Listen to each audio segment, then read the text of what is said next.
What is your name, please?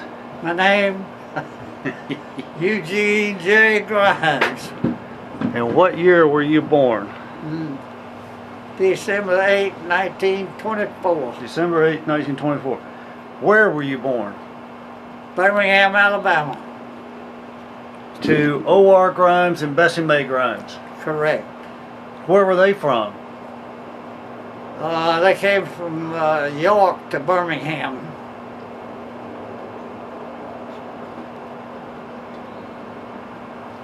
Okay, York, Alabama. Where were you on December 7th, 1941? I was walking down the dirt road at the little house we lived in on the Upper Columbus Road, out of between Northport and Coker, Alabama. And how did you hear the news? How did you hear the news? Somebody told me, and I didn't even know where it was. How old were you? I was about 16 years old. 10. I was in the 10th grade, I believe, in 1941. December 7th is the day before your birthday. What? December 7th is the day before your birthday. Right. So on December 8, 1941, you would have been 17. That's correct. So you were day before your 17th birthday. All right. No, I was, let's see, yeah, that was just before my,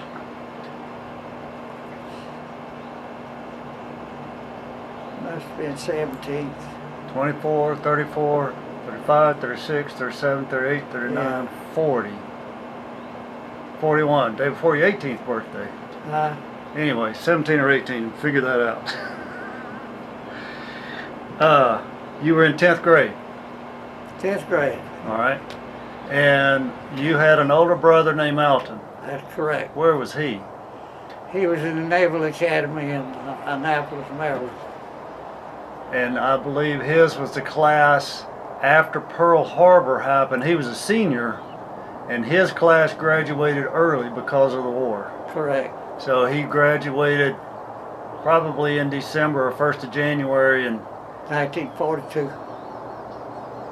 And he was an ensign, and I believe he was assigned to he was assigned to a ship in the South Pacific as an ensign. Correct. What ship was it? Do you remember? Yeah, USS Strong. USS Strong. Was that the destroyer? Destroyer. And that's a whole nother story that I'm going to have to make a video about, because that ship was lost in the Battle of the Coral Sea. And Solomon Islands. Which was one of the pivotal battles of naval battles of World War II. Right. Okay, so you finished high school and graduated in May 18, 1943. 1943. Tuscaloosa County High School in Northport, Alabama. And at what point did you know you were going in the Navy? Well, I had to register by December the 31st. And soon thereafter I got my 1A draft notice, but then I applied for deferment until I could finish high school. I got my 1A notice December the 31st in 42. And then I got deferred 5 months to finish high school, which I did on May the 18th, 1943. And then what happened? I had one day to go fishing, and the next day I left on the bus for Fort McClellan, Alabama, to be inducted. How long were you there? How long? I think, let's see, the 20th and the 21st of May. The 21st I was sworn in to the Navy, and they told me to go back home and stay until the 28th, and then I came to Birmingham on the 28th and caught the train to Pensacola, Florida for boot camp. And what was, I think boot camp was at Bronson Field, wasn't it? It was at Bronson Field, right, an auxiliary field out of Pensacola. And how did you come to be in the Navy and not the Army or the Marines? They gave me a choice between the Marines, the Army, and the Navy, and I took the Navy. And why was that? Why was that? Well, I figured that I didn't want to have to dig in the mud in the Army, and I wasn't tough enough for the Marines, so I decided on the Navy. Okay, all right, that makes sense. 3 squares and a dry rack. Actually, 4 squares, because you get med rats on board. Anywhere in the Navy, you get med rats. Okay, so you reported at Bronson Field. How long did boot camp last? 21 days. Wow, that's not very long. Was it tough? No. No? It really wasn't. We did a lot of marching, which had already done when I was in the band in high school and I already knew how to march. We did some marching. We had an obstacle course we were supposed to go through, but the old chief was a pretty good guy. He told us, he said, the skipper said, run around the obstacle course, so get on the outside and run all the way around the damn thing. And we did. And the day we graduated, they pitched a beer party for us, and that's the first time I ever got drunk. Is that the first time you'd ever had a beer? Yeah. No, I had tasted beer before. But, okay. So, yeah, so 21 days you were At Bronson Field. yeah, and did you get a, you were non-rate, but did you get a patch or anything to put on your arm? I know you didn't get a crow. When I graduated from boot camp? Yeah, did you get 1 stripe? Do you remember? I don't remember. And you didn't know where you were going or what you were going to be doing or anything? Well, I knew I had to go back. Incidentally, when I was in boot camp, I tried out for the Navy band, and I qualified. And the band director told me when I got back, I knew I was going back to the main side after boot camp. So the band director told me to contact the band director in Pensacola when I got back to the main base and tell him that I had qualified, or he'd already sent notice that I had qualified for the band. But I got back to the main side and decided I didn't want to go in the band. And why was that?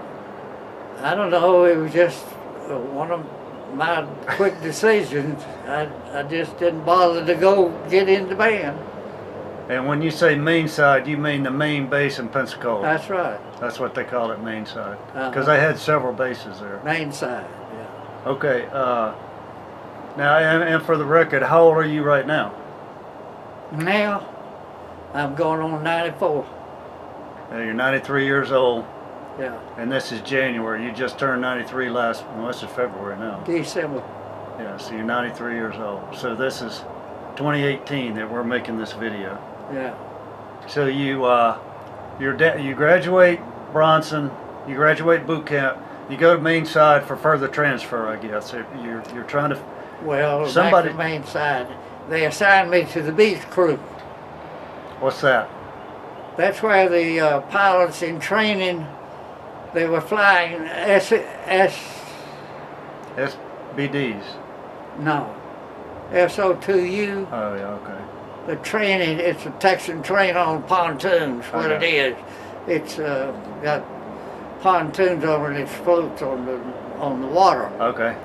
So we would go out and lounge around until the students came in. They'd come in for lunch or for further instruction, and they'd pull the planes up close to the beach, and we wait out and grab the wing float and pull the plane around and pull it up to the beach and anchor it, tie it down until they got through with the instructions. Then they'd come back.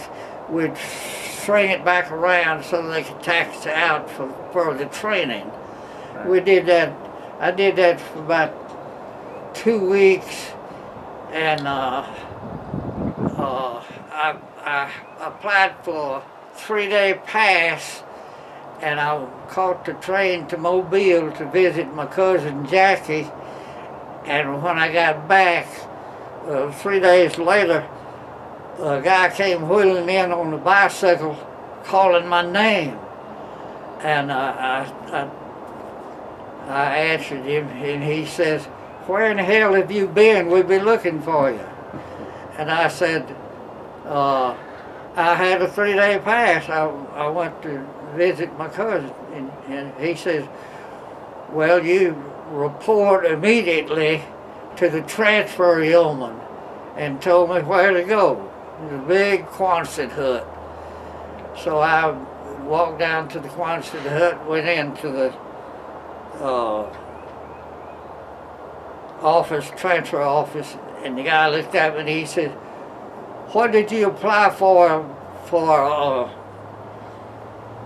to work in?" And I said, "I think I applied for electrician." And he looked at me and he says, "Would you like to fly?" I said, "Yeah, I'd love to fly." So he says, he filled out the records and all. He says, "You get on a train, you go to Jacksonville, Florida." So I got on the train, went to Jacksonville, Florida. Okay, so this is about June or July of 1943. Yeah, let's see, July. I finished boot camp, I guess, yeah, June, and latter part of June, I guess, I went to Jacksonville, and I went into NATTC, they call it, Naval Air Training, Technical Training Command. NAS Aviation Radio School. NAS Jacksonville, Florida. Yeah. NATTC, Jacksonville, Florida. I think it's still there. Yeah, it's still there. The building was. I think the command is still there. And I remember that I had, I graduated from radio school in November the 28th, 1943. So you were in school for about 4 or 5 months. Yeah, now, pretty close to 6 months. Did you get your 3rd class rating when you graduated from that school? I guess. Your crow with 1 chevron underneath? I guess.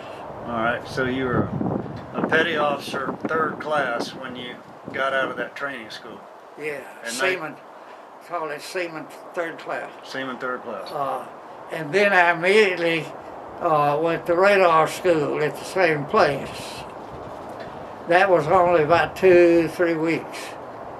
And then I went to Yellowwater, which is an outlying base somewhere, base somewhere out of Jacksonville, to aerial gunner school. Yeah, we found Yellowwater, remember that? Yeah. It's on what used to be Cecil Field. Who? Cecil Field. Cecil? It used to be Cecil Field, but they closed the base, and it's now Cecil Industrial Park or something like that. Yeah. But that's where Yellowwater was, and it's still there. Yeah. If you know where to look for it, it's still there. The tracks for the machine guns, some of the shell casings are still there. The old pool is still there. Yeah. Where did you undergo water training, water survival training, swimming and all that? When because they had a pool at Yellowwater. They did. I don't remember. But at some point you had to learn how to swim. You had to take a swim I had to test. jump off of a tower into the water, but I don't remember where that was. It was probably in Jacksonville. If it wasn't in Jacksonville, it had to be in Banana River. But it must have been in Jacksonville or Yellowwater. Yep. Okay, so Yellowwater, you learned how to shoot a gun. Huh? In Yellowwater, you learned how to shoot Machine gun. I took a pistol, did target practice with a pistol. And then I went to the machine guns, shooting at the target going around the track. But you already knew how to shoot a weapon. Oh yeah. You grew up shooting. Oh yeah, I grew up shooting guns. Yeah. I shot my first shotgun when I was 13 years old. So did I think. You gave me a shotgun when I turned 13.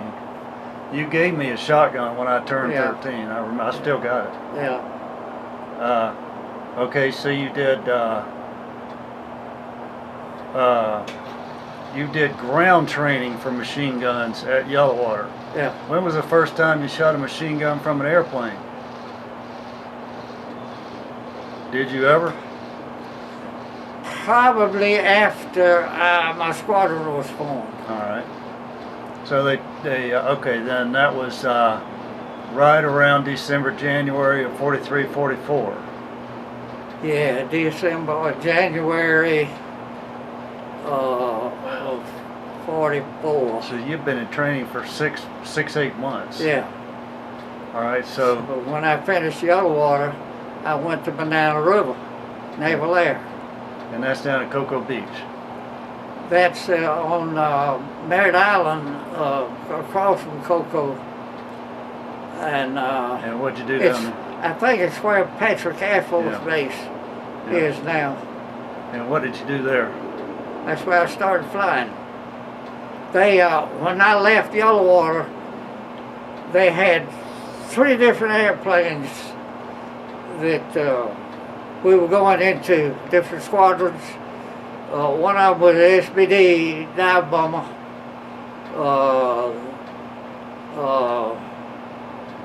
I think one of them was the Grumman Adventure. I think they called it, I don't know what they called it. Was it? It was a torpedo plane. Oh yeah, okay. Carrier base plane. Yeah. So was the SBD. But what they did, they went down the list, they lined us up, and they went down the list and assigned the first guy to be SBD, the second guy to the Hell Divers, I believe it was, and the third guy was me. They put me in PBMs. Did you even know what a PBM was? Never had seen one. Okay, so how long were you at Banana River? Till April of 44. Wow, April of 44. So you've been in training for almost a year now, 10 months. Yeah. And then after Banana River, what? I got 18 days leave for further transfer to Norfolk, Virginia. Hedron 5-2. And what did they fly? What aircraft? What aircraft did they fly? One we weren't flying. Wasn't a flying building. It was a transit kind of an operation. I didn't stay in Norfolk but a day or two. And they loaded us on the bus and carried me to Harvey Point, North Carolina. Okay, and then what did you do there? That's,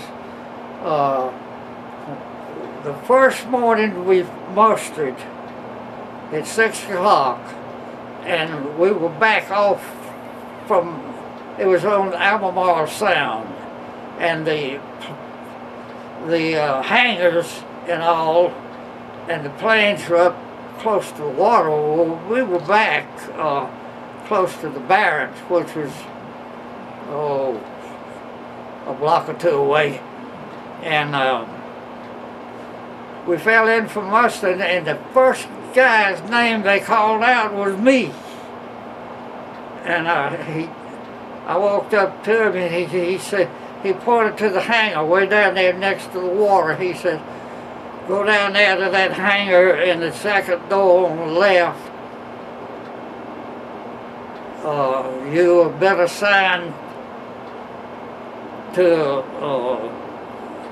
they'll tell you what to do. And there was a Lieutenant J.G. and an ensign in there that had been APs, enlisted air pilots. And one of them, the J.G., had taken a plane off at Pearl Harbor during the Battle of Pearl Harbor, took a PBY off by himself and flew it around until the battle was over and brought back into land and saved the plane. But anyway, they were both enlisted pilots, but they had been called back in from sea duty because they got in a conflict with the old, with the new pilots that had been trained, and we called them 90-day wonders. And they called them back in and told them they couldn't go back overseas unless they took a commission. So they all got commissions. And that's the way the JG and the ensign got their commissions. But it was a utility squadron. It had a Rio 2-ton truck. It had a little Grumman Widgeon, I think it was, a small seaplane. They had a PBY-5A, which was an amphib, and they had a motorcycle with a sidecar. All this now was the utility squadron. It consisted of one crew. I was a radioman. They had a machinist mate, a mechanic, and the JG was the pilot and the ensign was the co-pilot. And our duty, we loaded the mail once a day, and we left Harvey Point about 2 o'clock in the PBY taking off on the water. But when we got to Norfolk to deliver the mail, we landed on the airstrip. And so we'd unload the mail from Harvey Point, we'd load the mail from Norfolk going back to Harvey Point, and then we didn't have anything to do until we had to fly back and get back by dark. So we went to the ship service and drank beer. Pretty cushy wartime booty. And sometimes flying back, the pilots would get bored, so they'd hedge hop. They'd fly down over the cornfields and just fly right over the tops of the corn. And sometimes the pilot would come back and sit on the radio and let me get on the pilot seat, or I'd get in the tower and the flight engineers panel was in the tower on that PBY. There's a tower, you know, above the fuselage to the wing. You sat in that tower, and that was the flight engineers panel. So we'd hedge hop back to Harvey Point, and we did that that was in April. Yeah, that was last April or the 1st of May.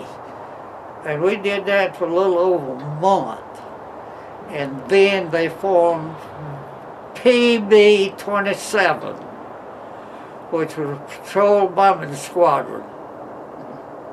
And I got in Crew 9. Something's missing from that name. That's when PB-27? Of course, we started flying in Banana River. It was VP-27. VP-27. Later, it became VPB-27. Right. Patrol Bombing Squadron. And that was with what aircraft? In PBM. Right. So you were flying PBYs at Harvey Point. That's right. I flew PBYs at Harvey Point. For about a month. for a little over a month. And then you got assigned to VP 27, which was a brand new squadron. That's right. And VP 27. And it was formed around what aircraft? Huh? What aircraft? PBM-3. PBM-3. Brand new airplane. Beautiful airplane. Yeah. And it was, where was the squadron? In Harvey Point. PBM. The VP 27 was in Harvey Point. That's right. And you were a plank owner. Uh-huh. You were a plank owner. That means you were one of the first, you were the first, you were in the first crew that formed that squadron. That's what's called a plank owner. I was in crew number 9. Crew number 9. Yeah. All right, so how long did you stay in Harvey Point in PBMs? I think we left there around the 1st of November. Of? And 1944. 1944. Yeah, 1st November. We were supposed, when we left there, we were supposed to fly across country to that lake in Texas. But the weather was bad. We couldn't fly across country. We flew down the coast to Jacksonville and then across to Pensacola. And that's where, when we got to Pensacola, of course we landed, and you landed main side? Yeah, we were just, main side. We were just supposed to refuel, I think, if I remember right. And we started back. We got on the plane and taxied to take off, and the ordnanceman, the bow, he's supposed to be in the bow hatch. He had let the anchor out and he forgot to pull it in. When we taxied out to take off, we knocked a hole in the bottom of the plane. So they had to scurry around to find some wheels to pull us up on the beach. And they did. They pulled us up on the beach. And then we had to stay overnight or two while, they repaired the hole. So that's when I found my brother, who was in pilot training there at, what was the name of the field you were in? Whiting Field. Whiting Field. I believe it was Whiting Field. That's quite a ways from main side. But anyway, I believe it was Whiting Field. But anyway, I didn't have my brother's address or phone number, so I took the phone book down and looked through the phone book until I found an address across the street. And I called the lady, and she knew him, so she told him, and he came and got me, and I stayed at his house till midnight or after midnight, and he carried me back to the base. The next day we took off and flew to, I thought it was Lake Worth, Texas. I don't think so. That book says the name of that field is something else. Where we landed. Meacham Field? Huh? Meacham? I don't know what's in that book. I don't know the name of it. Anyway, it was right out of Fort Worth. Yeah, I think that's Meacham, but I could be wrong. And we refueled, took off and flew to San Diego. From Texas to San Diego nonstop? Yep. Oh yeah, because that airplane was made for Nonstop. long trips. Then I can't remember, it seems to me like, I know we landed at San Diego, and it seemed to me like we spent the night on the water. And the next day, I guess, we flew to Alameda. And we got to Alameda somewhere in November. And what was the mission of that squad, or the squadron? You were The squadron transferred from Harvey Point to Alameda. To San Diego to Alameda, and we were at Alameda. We didn't do any more training. We ferried planes. They put us in the ferry command. And at first, though, we flew ferried two planes to Kaneohe Bay in Hawaii. But then they gave us a plane. That might have been after we got sent to Hawaii. And we got in the ferry plane. We ferried a plane to a lady in the Philippines. A lady in the Philippines, all right. Wow, that's a long haul. Huh? How long a flight was that? Pretty good long. We flew to Johnston Island and refueled. It was a midnight black airplane. And we flew from Johnston Island to Kwajalein. And we supposed to stay in Kwajalein, I guess, overnight. And we took off over the island going to Saipan. That's when, no. We went to Ulysses. That's in the Central Pacific or South Pacific? That's the Central Pacific. It's in the Caroline Islands. The Kwajaleins in the Marshall Islands, I believe. We went to Ulysses, I think, and fueled up. That's in the Caroline Islands.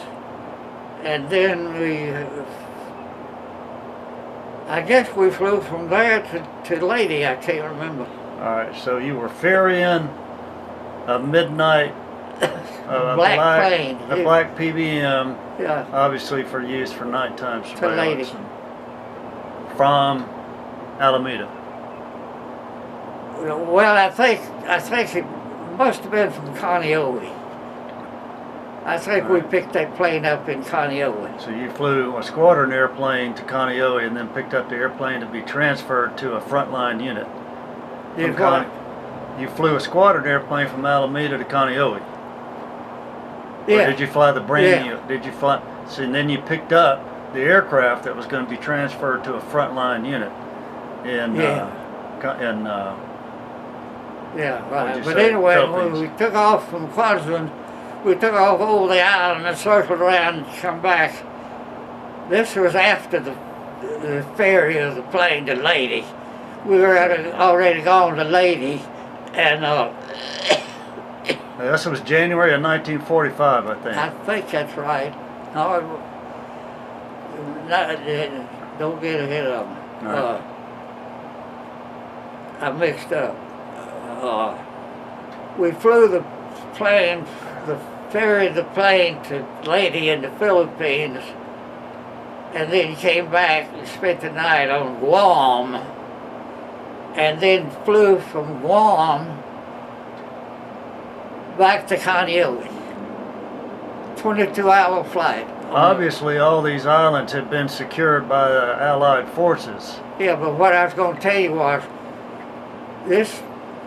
we ferried the plane to Lady, we came back to Kaneohe. Then we left Kaneohe to go to Saipan by way of Kwajalein. Okay, we landed in Kwajalein, took off, circled around, came back, flew out about 8 miles, the port engine went out. I'm standing up in the back, and I look out the porthole, and I saw the damn thing was barely turning. I said, my God, we got an engine out, you know. About that time, we hit the water. Wow. In the ocean. But we hit it just right. We hit the top of a wave and went down in the trough and up and up.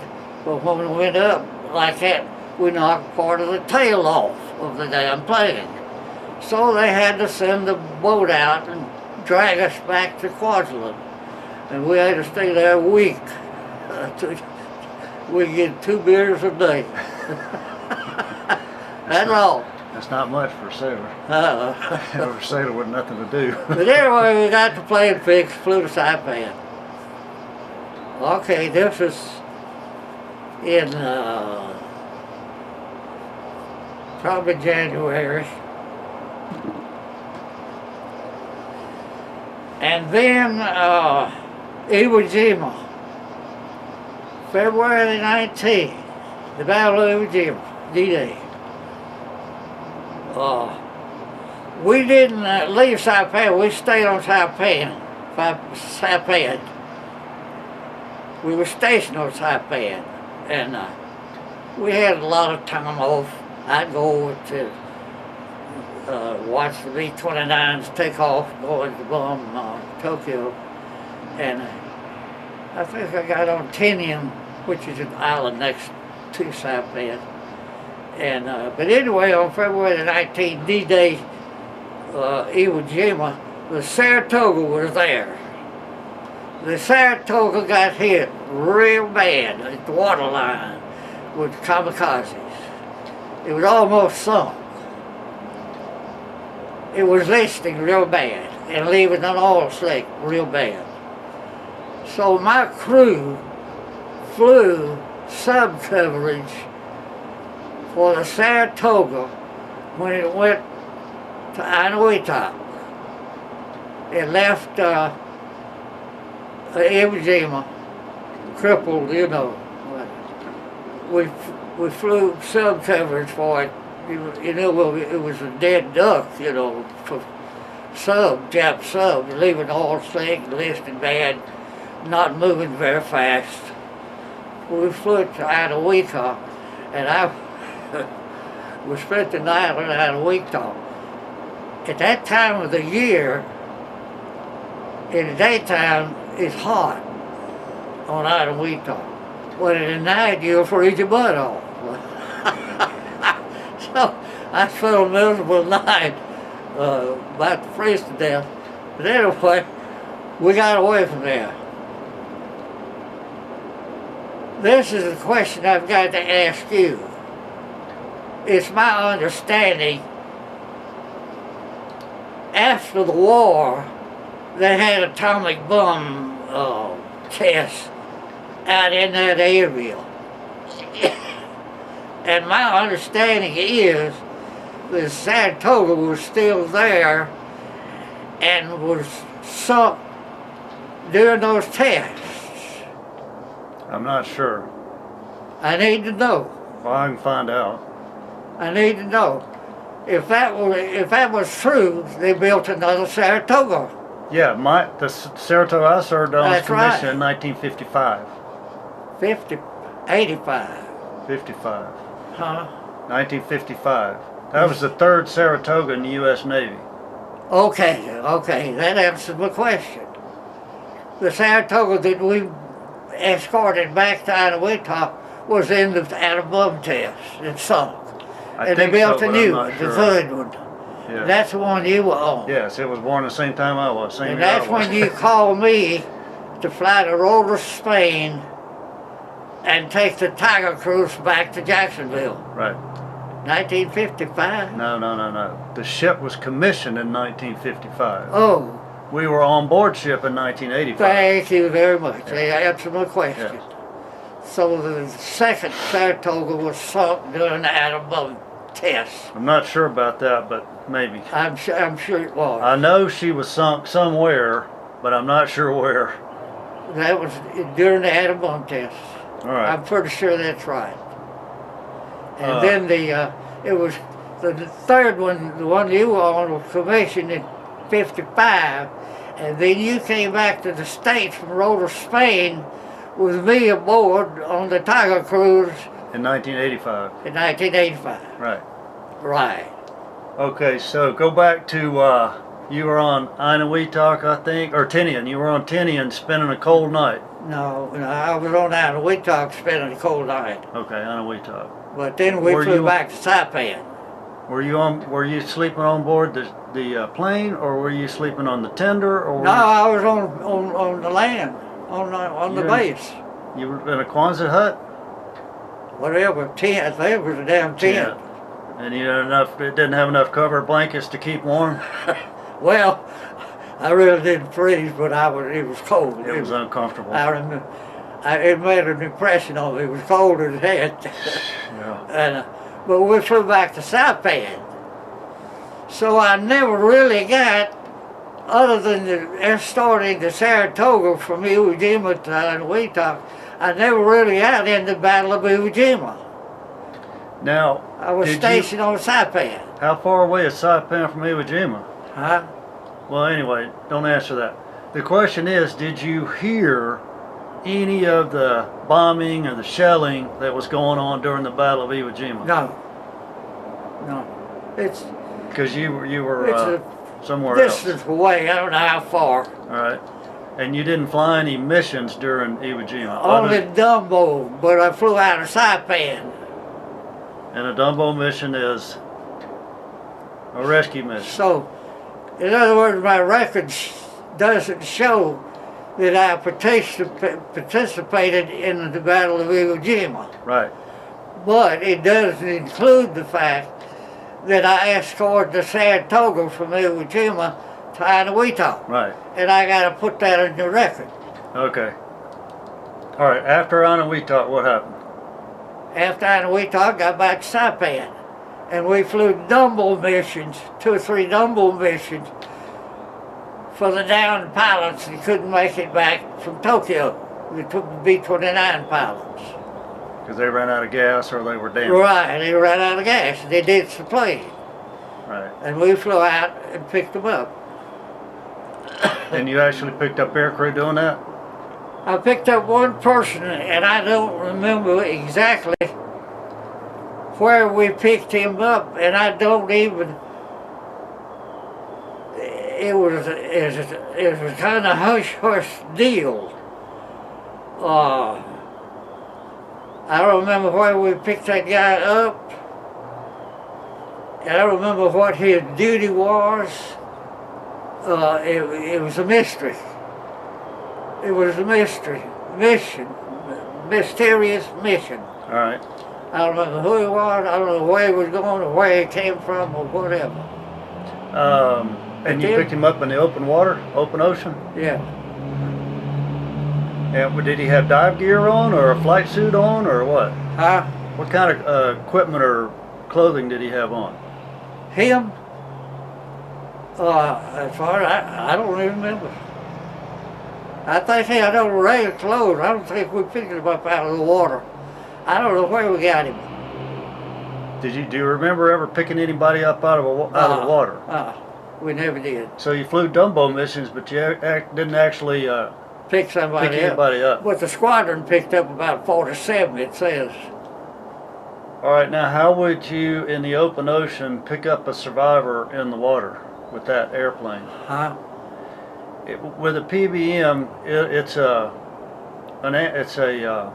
seaplane. Yeah. So you land the plane in the water. Yeah. How do you actually pick up a survivor out of the water? How do you get him close enough to the airplane to pull him out of the water?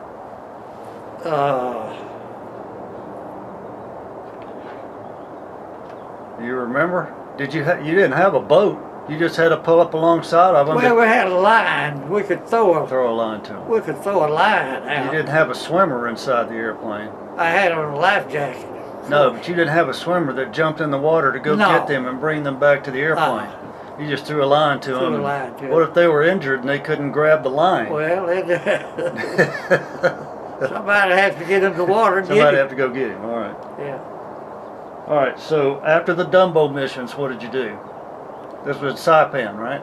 I was still on Saipan until it had to be the 1st of April, 1945. We left Saipan. I think it was about midnight, as well as I can remember. I think we left Saipan on midnight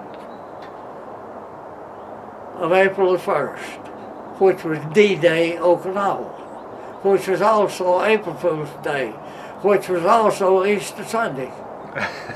How about that? It was. It was all three. All right, so where were you headed? I know when we got to Okinawa, we were supposed to go south about 20 miles to a little chain of volcanic islands, Caramarella. That's where we were supposed to go.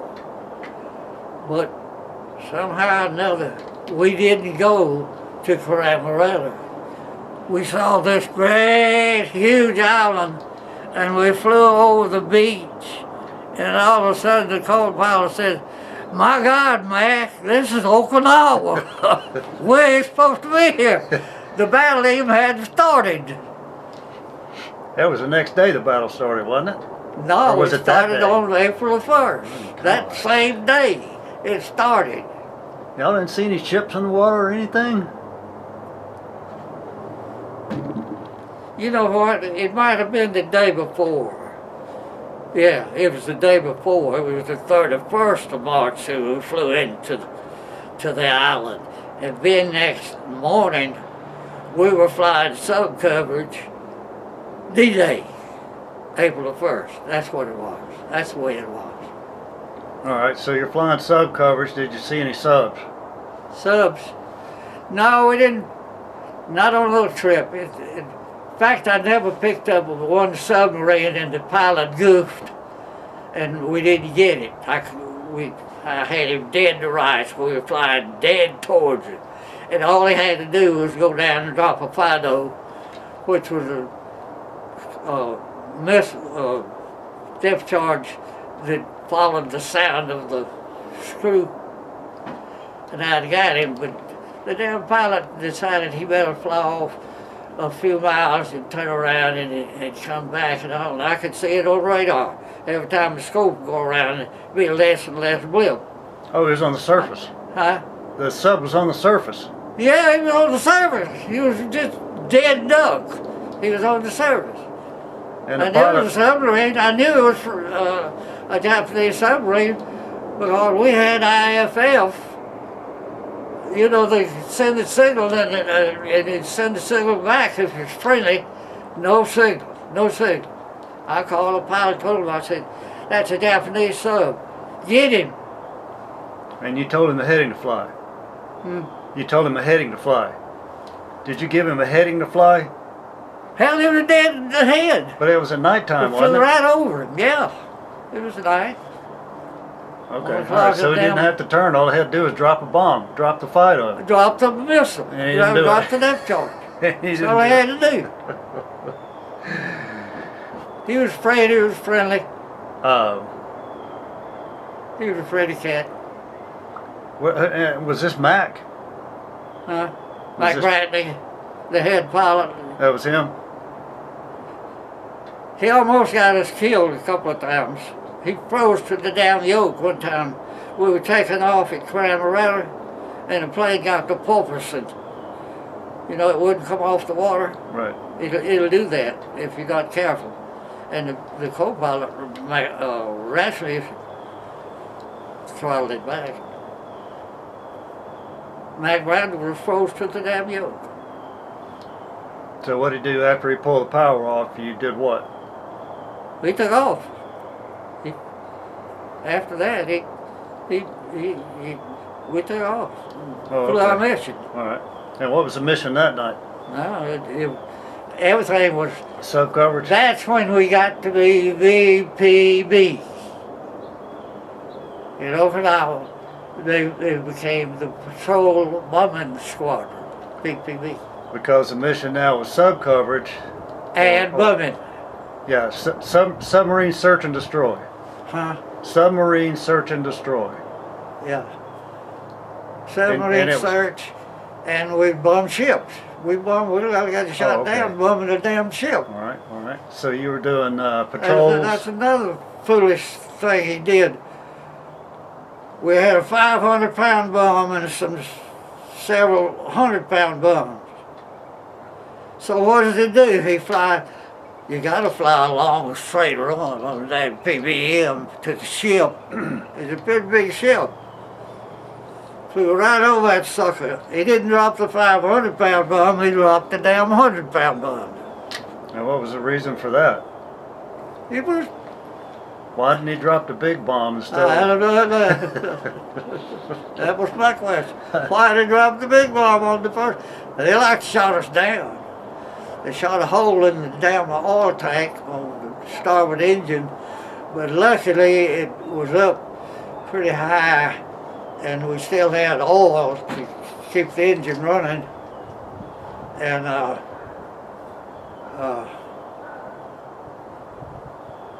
they shot out all the long-range radio, long-range radar, long-range navigation equipment. The only thing we had left was about a 25-mile little radio. That's all we had left.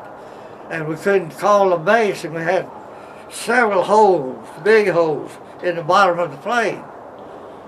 We had an emergency patching that we could kind of, cover the hole up partially, but we couldn't call in to the ship, the tender that had a crane on it until we got within 25 miles. So when we got within 25 miles, they called the tenant, told them that we were disabled pretty bad, and we had bad holes in the hull, and we had to be picked up out of the water pretty quick or we'd sink. And so we did the full stall, full stall, throttle back and just fall in, right close to the ship, and they hooked the crane to us and pulled us up. There were 11 hours, 10 or 11 on the plane. When we got the plane up on the deck of the tender, we were around counted the holes. We gave up 125 holes we counted. There was not one scratch. Nobody got hit. You believe that? That's the one where the corpsmen were running out to the plane. Out to the, and pushed me aside and said, "Where are the wounded? Where are the wounded?" I said, "There ain't no wounded." He didn't believe me. He pushed me aside, went all through the plane looking for the wounded. Wasn't no wounded. He shook his head. He said, "I can't believe this." But I think during that time you lost a friend on another aircraft. Lost a friend. Yeah, you had a friend who was flying another airplane, who was in that squadron. They were on a mission that you were supposed to go on. Oh yeah, that's later. I got one night. That's when I got. Say that again. I got. We had orders to fly to Shanghai, and Shanghai is not on the coast. It's back off the coast. A lot of people don't know that, but there's a river that runs down. I call it the Huangpu River. It runs. Shanghai's on this side of it. Runs into the Yangtze, and the Yangtze runs back out to the Yangtze. Yangtze River runs back to the Yangtze. We had orders to fly in 3 times to Shanghai, then fly up that river. There's a big Japanese ammunition dump, and drop all of our bombs 100 feet apart right across that ammunition dump, and then get the hell out of there. When we first flew in, it was lit up like New York Harbor. I mean, just lights, fires mostly, everywhere. We flew into, I had it radar on 5-mile range. I had a map, a virtual map of the whole thing. Fly into the river, up the river, back out to see circle around, come back. The third time we went in, most of the lights were all out by that time. Fuel light, every time we go around it'd be fuel lights. They realized something was going on, but they didn't know. Apparently we never even got fired at. But anyway, the third time in, for some dang reason, the pilot asked me to change the radar from the 5-mile range to the 10-mile range. I said, I'll change it, but if I do, I'm going to lose my map. Change it. So I changed it. I lost my map. It changed the whole configuration. Anyway, we flew. We had a little bit of a moon, and we kept flying in. All of a sudden, the co-pilot looked out the window and he said, "My God, Mike, we're over Shanghai." We had flown across the river. We were 400 feet up. We flew across the river. And as soon as he said that, we did a 180, and he pulled a bomb release and dropped the bombs across the damn civilian population. Dang. We did some damage. I guess some boats on the river, whatever. But anyway, it's of course, as soon as they dropped the bombs, the damn searchlights went on all over the place. Searchlights everywhere, looking for it. We got back out to sea. We flew down to about 100 feet over the water. The planes never did pick us up. Well, when we got back, I was sitting on top of the plane the next day, had the radio up on top of the plane. We you know, the PBM had a gull, inverted gull way, you know. We'd sit in that gull on top of the plane, you know, and sunbathe and sleep sometimes at night. And I had a radio up there. Tokyo Rose came on and said something about the been an unidentified plane over Shanghai the night before, and it killed so many civilians, and the plane was shot down at 1:30.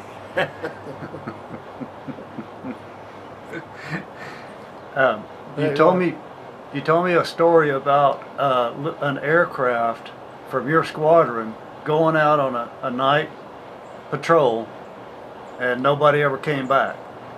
Oh yeah, I hadn't got to that. Oh, okay. That was and after that, guess what we did? We flew torpedo missions, 1 or 2, off the coast of China. We had torpedoes on that damn plane.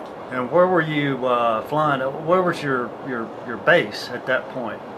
Okinawa. Okinawa had been secured. Okay. Of course, we were on the water.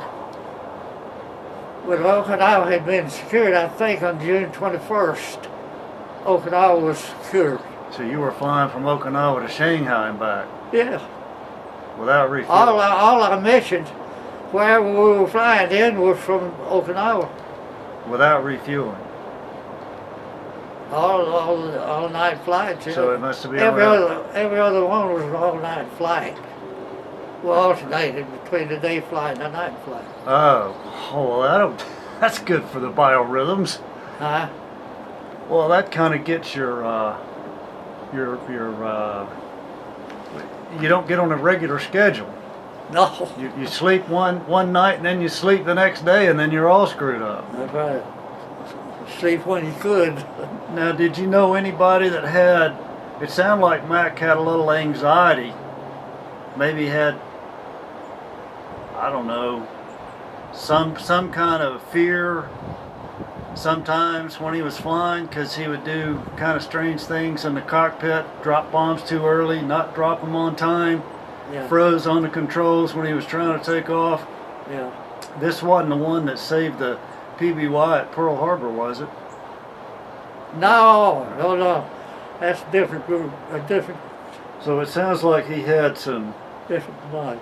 Rasmussen was the navigator and the junior pilot, but he saved our lives. Rasmussen? Yeah. Once by pulling the power off so the aircraft could take off. Huh? Well, you said Mac was on the controls and he was frozen and the airplane was porpoising. Porpoising, yeah. Trying to take off. But he couldn't. He wouldn't come off the water. Why not? It follows the suction. Sometimes you can't break it loose from the water. So what's the remedy for that? What's the remedy for that? Remedy? I guess it's how you, I don't know. You know, there's a break in the hull. There's a step there. Step up. The hull comes back and it steps up and goes like that. That's to prevent that suction force. It sometimes forms, and I guess the way you break it, you break it off the water is you kind of pull it up quick or something, you know. So Rasmussen saved the takeoff when he... Yeah, he throttled the plane back. He just kept doing that, see, popped it up and down in the water. And Rasmussen realized what was happening, so he throttled it back. But anyway, the flight you're talking about, we sent 2 planes down to what was called Formosa, which is Taiwan now. About 10 o'clock that night, I was sitting on the ship radio, and they called in, reported in, and that's the last we ever heard from them. We found a wing float. We went down there and searching for them, whatever. We found a wing float. We figured that what happened, if one of them got shot down, the other one would have called or something, but neither one of them called. So we figured what happened, they flew together. Wow. I've heard of that happening. Yeah. With control planes. The guy you talking about was a technician. He was on the plane. He didn't have to fly. He didn't have flight orders. He was a technician on the ship. And he flew with him. He had a buddy. One of his buddies was on that flight, and he went with him. Was that a mission that your crew was supposed to fly and didn't at the last minute? Huh? Was that a mission that your aircraft was supposed to be flying? No, we flew down there by ourselves the next night. There was a ship coming across from China, a supply ship, and we intersected it. We went to Formosa and shot a few little ship PT boats or something, and then we headed toward China coast, intercept that ship, and I tried to bum it, of course, in the middle of the damn night, dark black dark. And I hauled in on that sucker, and just at the last minute, the ship sped it up.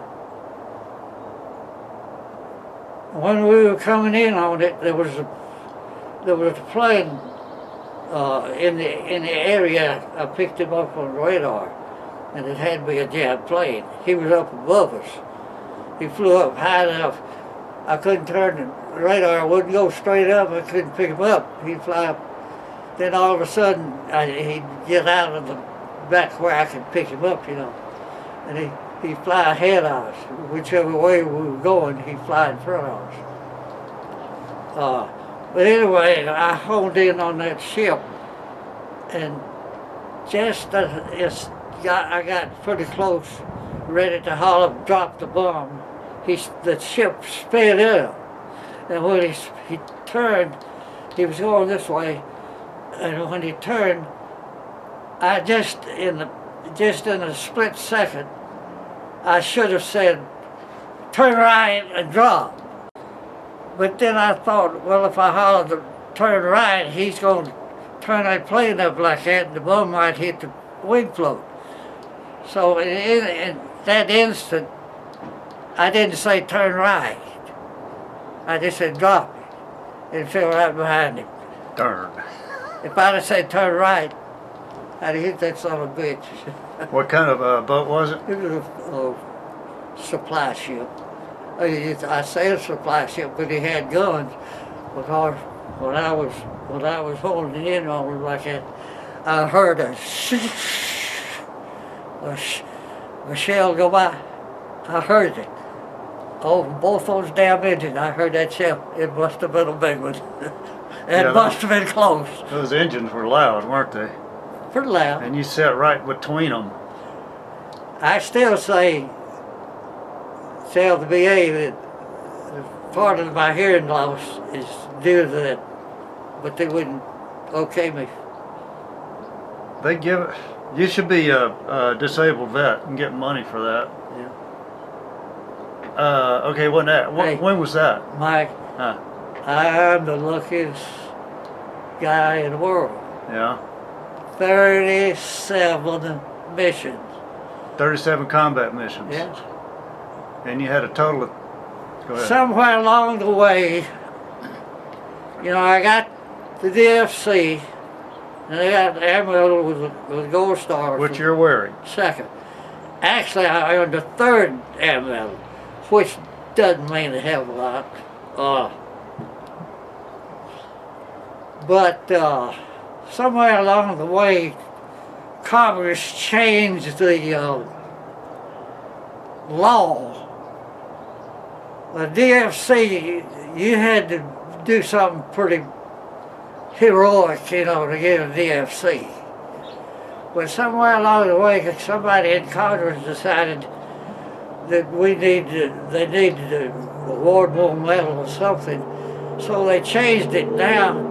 Then, after they changed it, you got the DFC for 20 missions. And you got Amarillo for 5 missions. See? So I flew 37 missions. That's why I say I earned a third Amarillo, because I flew for the 15 missions. See? And that would have qualified me for the third Amarillo. But what the heck, So that's what you're wearing on your lapel. That's right. The DFC is the one closest to the center, which is a very high. On this side. It's a very high award. Huh? It's a very high award. Yeah. It's right. It's real close to the Silver Star. Well, I tell you how high the award was. It was an automatic discharge. The DFC was? Yeah, automatic discharge. When you get back to the States, the DFC. But they had a problem.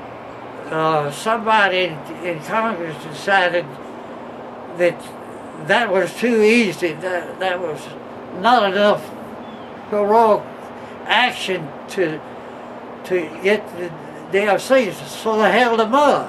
When we first got back to the States, they held them up, and we sat out there for 2 weeks. Hell, I spent $300-400 just boozing it up, going on liberty. Didn't have to do a damn thing, just muster, and they turned us loose. This was after the war ended. Yeah, this was when I got back to the States. Tell me about your wings. Your wings. The wings? Oh yeah.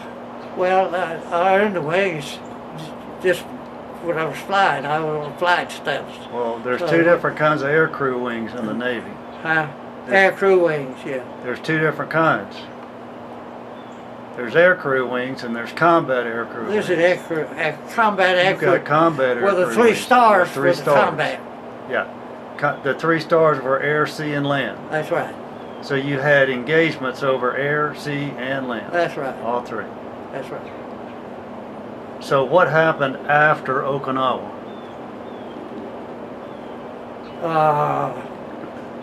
Well, after that was the biggest. The funny thing, after that flight, after we dropped the bomb and missed the ship, that plane came. We straightened out on course to go back to Oklahoma, go home. And that plane got in front of us, up there, in front of us. And all of a sudden, there's blips all over the front of that scope. What had happened was that some bitch had gotten in front of us and dropped something in front of us, see, supposedly for us to fly into. I don't know what it was, but I do know this. They would drop tinfoil, false targets out, but they also had a parachute bomb, small bombs on a little parachute that they drop out, and you fly into them and blow up. See? Anyway, the pilot called me. I saw him on the scope. Just about the time he called me, he said, "What's that on the scope?" I said, "I don't know, but get the hell out of here in a hurry." We did a 180. The plane flew off that way, we flew off that way.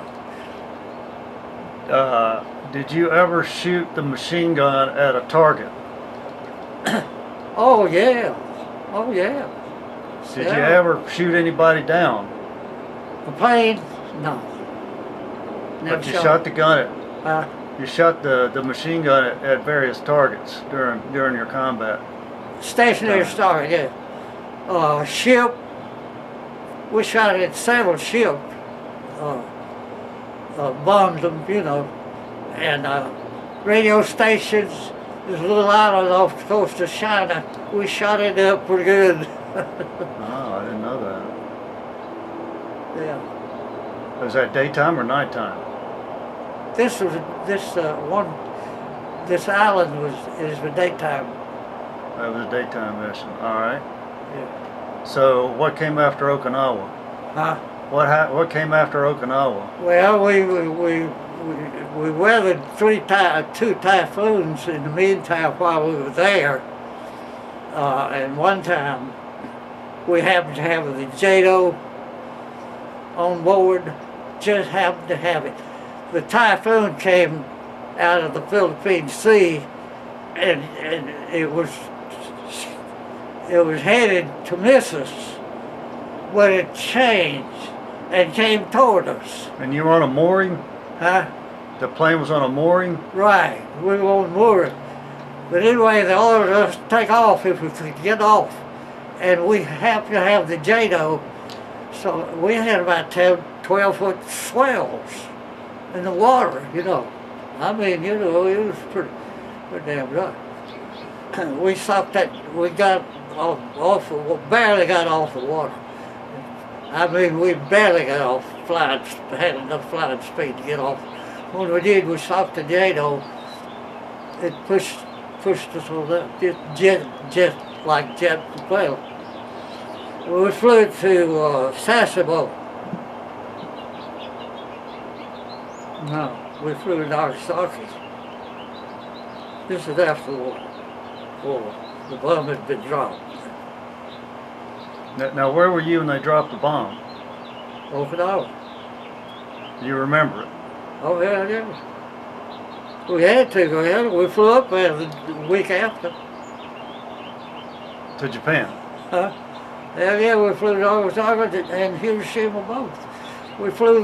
We dropped cigarettes. We had great big cases of a lot of cigarettes. And had a little parachute on them, And we fly low over the POW camps and drop those cigarettes out.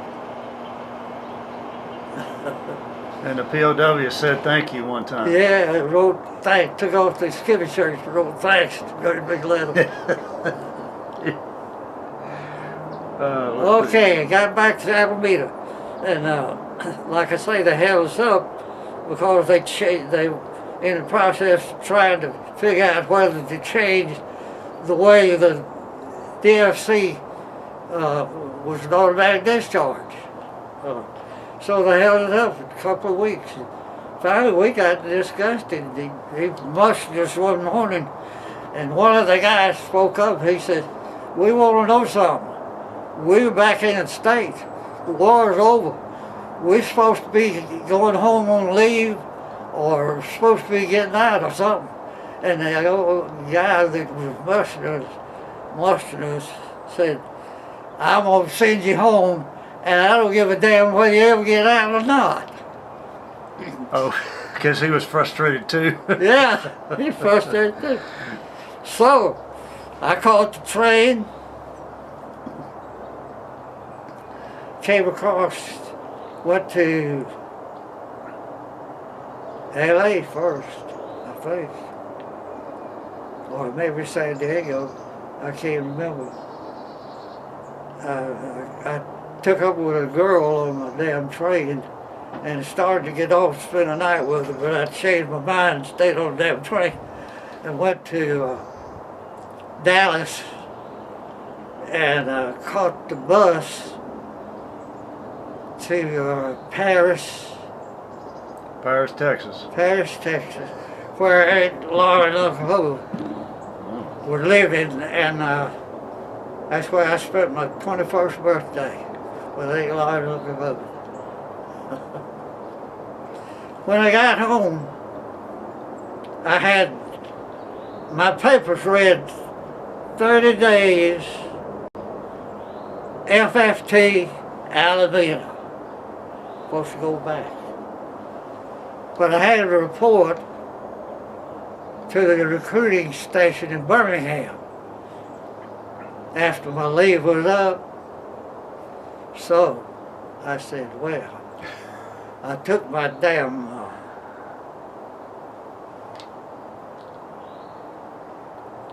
DFC, papers, whatever you call them, my papers with me to the recruiting office, and I shoved them in front of that guy. I said, somebody said this is good enough for the discharge. He looked at it, he said, wait just a minute. He went back and checked with somebody in his back, came back, he said, you got to go back home and report to Millington, Tennessee on the 20th or 22nd, 21st of January, Millington, Tennessee, to the Naval Air Station in Millington, Tennessee, and that's where I got discharged. And that was what they dropped the bomb in August. So you were back in Tuscaloosa when? September or October, I guess. So you were discharged. Well, I came from Aunt Laura's home. Yeah, so it was in the fall of '45 that you were back in Tuscaloosa. Right after my birthday. Oh, so that was at the end of 1945. You were back home. So you left in '43, and you were gone for 3 years. Yeah, 33 months. And you got out, and Uncle Alton stayed in for a career. Yeah. And he messed up. But you could have stayed in if you had wanted to. Oh yeah, hell, they begged me to. They're going to give me $100 and a promotion. Promotion to E6. You had been a first-class petty officer. Right. After 3 years, that's pretty fast. Really? Yeah. Yeah, that's pretty fast. I know. Yeah. And then you decided to go back to school. Yeah, I started. Let's see, I got out in '46, January '46. January '46. And I started to university in March of '46. Went about 3 weeks and quit. Well, I got one more question to ask you about the war. Right. Were you ever scared? Scared? You know, I didn't have sense enough to be scared. I really didn't. I don't hear you. I've heard you tell these stories for years, and I've never once heard you say anything. It just sounded like you had a lot of fun and did your job. I did. Even when we almost went down when we bombed that ship, and Rasmussen came tearing back, struggling to put on his parachute. There's a breast pack, struggling to put on his parachute. And I looked out, hell, we were sideways like this, you know, and the oil was streaming all over the side of the plane. I said, Ras, what are you going to do? He said, I'm going to bail out. I said, bail out? Hell, I ain't but 75 feet off the water. So what did he do? He didn't bail out. And how did you get the airplane back? How to get it back? We flew it back. It didn't crash?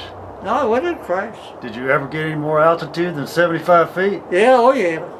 But Rasmussen had to plot us back by, no, he didn't have any navigation equipment. He had to do it all pencil and paper. Brought us right back to the ship. On a single engine? On one engine? No, hell no, we were running. I think we ran that engine because we still had some oil. Oh, okay. Why was it in a bank when he was going to jump out? That's what when we got hit and the oil spread all over the side, the pilot turned away from the ship. Oh, okay. All right. Oh, okay. All right. All right. He was going to bail out at low altitude right by the Japanese ship. Well, hell, when we were in Shanghai, we were at 400 feet, and I had on a life jacket. That's the only time I rolled parachute. I had on a parachute, but also had on a flak suit. You know what a flak suit is? It's ribbon steel vest. It's ribbon steel. And hell, if I'd hit the water, you couldn't, even at 400 feet. What good would a damn parachute done me with a damn flak suit on? Hell, I was swung like a damn rock. But you never bailed out? I never bailed out. Thought I was going to have to one time. The damn plane one of the engines caught on fire. How many flight hours do you have? Do you remember? You got 1,300. 13, 14. Yep. That's a pretty good bit. Man, a lot of that's combat. Probably most of that's combat. You probably got over 1,000 hours of combat hours. Most of it was combat. Wow.